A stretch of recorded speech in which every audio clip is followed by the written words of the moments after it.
Hey there, you fascinating human. Welcome back for another deep dive. Great to be here. Today, we're taking a really interesting journey into your own mind, actually. Guided by the one and only Carl Jung. That's right. We're looking at his incredible book, Man and His Symbols.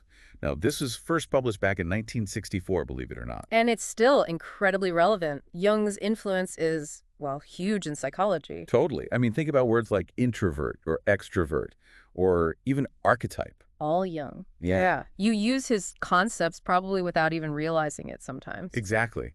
And the core idea in this book, Man and His Symbols, it's really about the unconscious mind.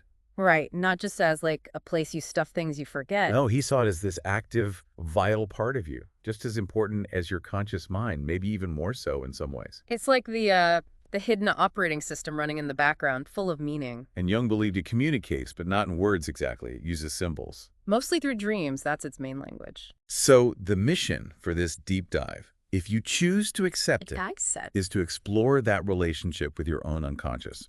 Jung actually called it a great guide, friend, and advisor. Which sounds pretty good, right? Like someone you'd want on your team. Definitely worth getting to know better. Absolutely. And what's cool about the book itself is it wasn't just Jung. He brought in others. Oh, right. It was a collaboration. Yeah. Joseph Henderson on myths, von Franz on individuation, and even science connections. Agnella Jaffe looked at symbols in visual art. And Jalan Jacobi on psychology and personal growth. Exactly. So it's this really rich tapestry exploring symbols from different angles. A psychological supergroup, kind of. Love that. Yeah. Okay, let's get into our first big insight then. This one might shift how you think about yourself a bit. Lay it on us. It's the fundamental reality of the unconscious. Now, when we normally think unconscious, maybe we just picture, I don't know, Freudian slips or forgetting where you put your keys. Right, or maybe that time you called your teacher mom. Happens. Yeah. But Jung's view is much, much bigger than just oops moments or forgotten stuff. Way bigger. It's not a passive storage bin. He argued it's an active psychic system, constantly influencing you, even when you're not aware of it. Think of that iceberg analogy. You've heard that one, right? Sure, the classic. Your conscious mind, the part you're aware of right now, listening to us, that's just the tiny tip sticking out of the water. But the vast, vast majority of the iceberg, your psyche, is underwater. That's the unconscious. And it's huge. And it's kind of steering the ship, isn't it? Even if the captain on deck doesn't realize it. That's a great way to put it. And the book really stresses that understanding this part of yourself isn't just, academic navel-gazing. Right, it's practical. Very. Jung felt it was crucial for understanding your deeper motivations, your patterns, even what he called spiritual problem. Those big life questions, meaning purpose, that kind of thing. Exactly. So getting acquainted with your unconscious is really about tackling the big stuff in life, understanding yourself on a profound level. Okay, so if this unconscious is so real and influential, how does it actually talk to us? It's not sending emails, right? No emails. Not yet, anyway. This gets us to insight number 2. Symbols are its language. Yes. It doesn't really speak in logical prose like our conscious minds prefer. Well, It uses images, feelings, symbols. where do we find these symbols mostly? Dreams are the big one. That's the royal road, so to speak.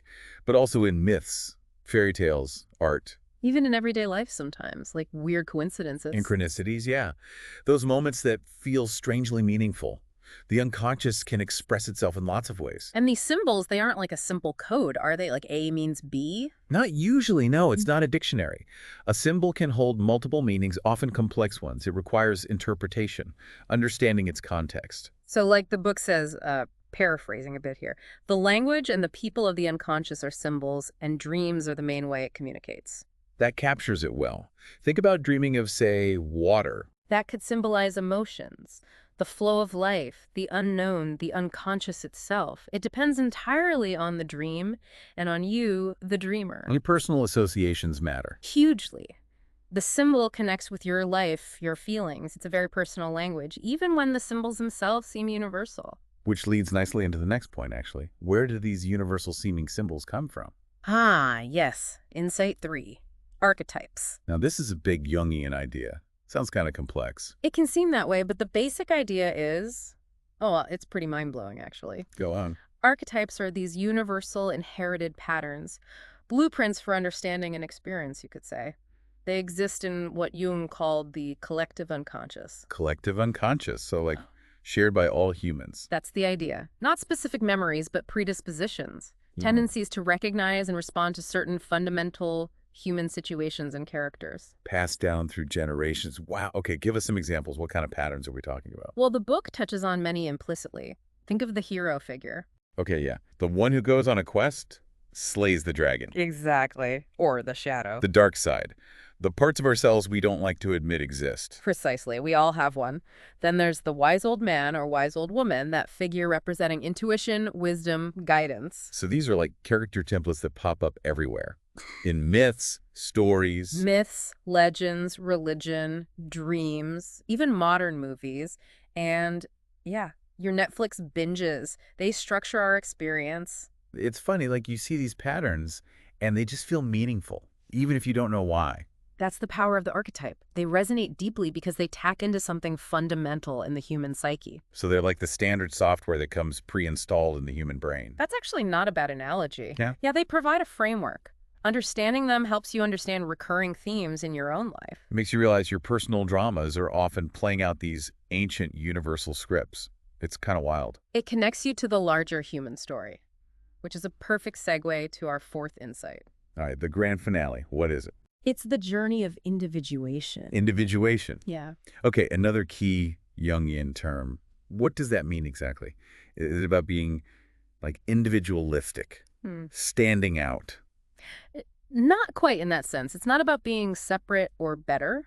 It's about becoming whole. Whole. Yeah, integrating all the different parts of yourself, your conscious mind, your unconscious, your strengths, your weaknesses, your light, your shadow, all of it. So bringing the conscious and unconscious into dialogue. Harmony.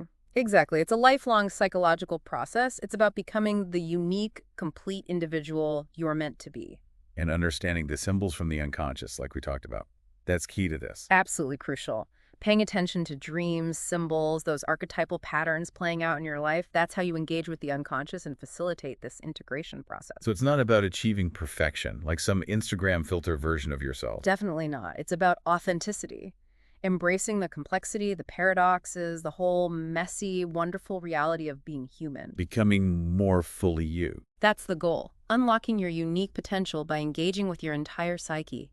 It's a journey towards self-awareness and meaning. Which I think is something everyone listening probably aspires to on some level. I think so. It's really the heart of Jung's message in this book, the potential for growth that lies within our own depths. Okay, let's do a quick wrap-up of these insights from Man and His Symbols. Let's. First, your unconscious is real, active, and important, not just storage. Second, it speaks in symbols through dreams, myths, art, its own unique language. Third, archetypes exist.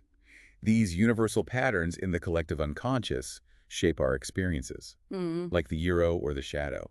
And fourth, individuation is the lifelong journey of integrating conscious and unconscious to become a whole, authentic self. And the big takeaway really seems to be, listen, pay attention to your inner world. Yes. That dialogue with the unconscious, through its symbols, is where the magic happens. It holds incredible wisdom if you learn to tune in. It's about treating your unconscious not as something weird or scary, but as that guide, friend, and advisor. Exactly. Open up that channel of communication. Which brings us to a final thought, maybe a question for everyone listening to kind of mull over. Okay. What recurring themes or images have you noticed in your own life, in your dreams, your daydreams, even just persistent thoughts or feelings? Could those be symbols, little messages from your unconscious trying to get your attention, maybe a specific animal, a place, a feeling? Yeah, what keeps popping up? This is where your own adventure starts, really. We'd encourage you to just be curious about your inner world. Maybe keep a dream journal. Pay attention to stories or art that really resonates. Absolutely. Just approach it with openness. Understanding your personal symbols, your inner language. It can unlock so much insight and potential for growth. So go forth. Explore that inner landscape. Listen to those whispers. You might be amazed at what you find.